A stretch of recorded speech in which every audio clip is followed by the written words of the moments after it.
It was a lot of prep. It was, I mean, but in a really wonderful way. They gave us the preparation we actually needed to take on this mammoth challenge. A lot of training, physical training. Obviously, with chariots, we had to sort of train tirelessly before the movie even started, just to get us to a point where we could be on those chariots every single time you saw us in that movie. That's us standing up there with those horses going around at full pace on that track. It's like, it was very important to us that we were physically able to do everything we could do.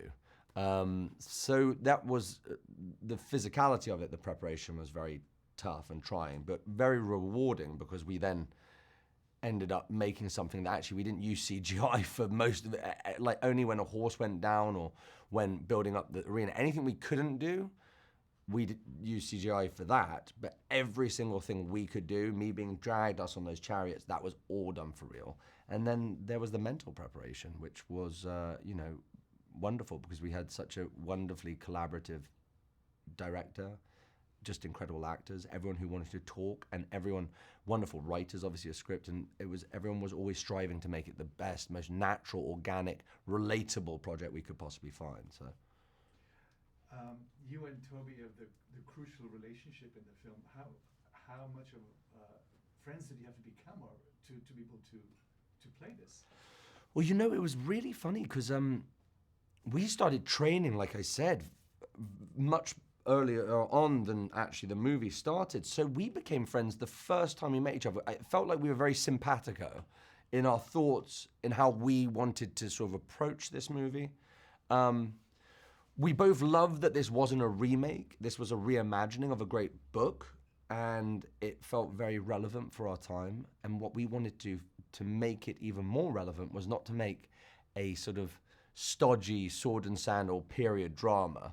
We wanted to try to turn this into a real story of the love between two brothers. And that doesn't change, even though it's set 2,000 years ago. If two brothers love each other, they love each other today and then. And if one of them betrayed them, you would feel all the same feelings that we felt then. So we said, rather than turning it into this rather theatrical, operatic idea, why don't we turn it into something very, very raw and real? And when I say relatable, I mean that for a modern audience to say, oh, I know how that feels. I'm not watching a period drama, I'm actually watching life unfold. So we were very much trying to turn it into a character piece, rather than the backdrop is like $100 million movie, but at its core, the nucleus is very small, because it's with a lot of heart, if that makes sense. Your bio says that you wanted to act, you decided to become an actor at age 6? Yeah, actually, I figured out it was actually a lot younger than that. It was when I was put into, it says in my bio that, and I actually found out the reason I became an actor was when I was put into my sister's all-girls dance class. And I was the only boy in an all-girls dance class. So I inadvertently got all of the lead roles. And I think that was probably where it all started. Now, you come from a distinguished Hollywood family. Your granddad is John Huston. Yeah. Do you think it's in the blood? I mean, you think, because my great-granddad was an actor, and, my aunt and uncle and my grandfather, it's on that side of the family. My dad's a writer, my aunt Allegra's a writer. Everyone's in some way, I feel like what's in the blood is we like to tell stories. We've always been storytellers. Whether that's in front or behind the camera, we've always sort of been a family who's, I guess, loves a good yarn, is the Irish way of saying it. Yeah, I think that's kind of wonderful, because there's nothing better than a storyteller, so I think that's in the blood. You shot in Cinecittà, which is where the original film was shot, and also where John Huston shot the Bible. Yeah. What is it like to walk through there and feel the place? Yeah, you feel the history on every turn, on every stage. It also hasn't changed. Like, it hasn't been updated. It's sort of, in a way, it's sort of a little sort of decayed, but not in a bad way. I'm saying that sort of gives it its charm. But you you feel you're walking the roads that Fellini walked, and you're sitting, and actually Timur's office for Ben-Hur was Fellini's office.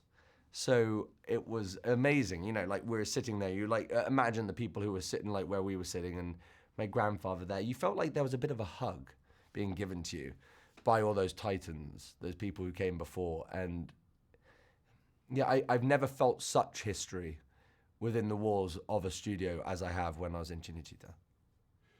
You mentioned your granddad, Fellini, all kinds of great directors shot there. Do you have any aspirations to direct yourself? Oh, absolutely. Yeah, I'd love to. I'm actually developing a lot of projects at the moment. You know, as I said, the storyteller in me, it doesn't just come from the need to be in front of the camera. It's very much the sort of conception or even finding great material and nurturing that and bringing it to the screen. Small or big, I'm just very interested in telling stories, and I would very much like to get behind the camera as a director one day, definitely. Do you think the fact that you grew up in England rather than in Hollywood helped you become more... Yes, I think more grounded would be the word. You know, Huston doesn't mean in England what it does in Hollywood. I had a very, you know, grounded together childhood. Boarding school, you know, that was probably where I got my sort of like sense of honor and manners, I think, and stuff like that. But I think it gave me a lot of drive, because then I had to leave home, come over here and sort of work away as much as you possibly could. That was very much an uphill battle, because the last name is both a help in the sense people want to meet you, but a hindrance because no one wants to hire you. It was like that. No one wants to be accused of nepotism. So you work that extra bit harder just to say, come on, hire me. And then finally you get a role that can actually stand. You can then stand on your own 2 feet, in a sense. Your aunt and uncle, they're both big actors. Yeah. Any help from them? Advice-wise, they were very helpful. I mean, like, you know, if they would always be there for support. But they both had it tough too, you know. When I say that, I mean, they worked and worked. Neither of them made it like instantly. My aunt was a model for many years. She didn't really get into acting until she was in her 30s. Same, my uncle didn't get into acting until he was in his 40s. He was behind the camera another way. Now he's directing again and acting. But yeah, it's amazing. Now, in Charlton Heston, Sorry. Charlton Heston stars in the original film. Sorry. That dries. I'm sorry. I think I'm getting an allergy on. Sorry. Excuse me. Sets, yeah. Yes. How different is your Ben-Hur from Charlton Heston's? Well, very different. I mean, when I say that, I mean I actually know the family. Well, the Heston. When I say Heston, Fraser Heston's actually coming as my guest to the premiere, which is kind of wonderful. So I have a deep love for Charlton Heston and his performance in this, in the '59 version of Ben-Hur. Whereas Charlton Heston was a man's man, and the rivalry was instantly there between these two, it felt almost instantaneous when you meet Masala that there was this definite rivalry between these two men.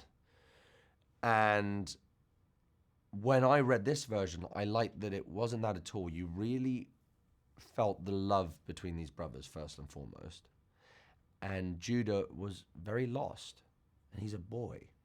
He's this young prince who lives behind the walls of his rather palatial manor house almost, and doesn't react to the world and all the atrocities that are happening around him because he wants to keep the peace, he says. But it's through the betrayal that he's forced into slavery and that hatred that burns, and then the revenge story. But it's not a revenge story. This is very much for Judah a story about redemption and forgiveness. So it goes full circle, but that all had to be built on a foundation of love. So it was very much a journey from a boy to man. Thank you very much. Thank you so much. What a pleasure. You're a great interview. Oh,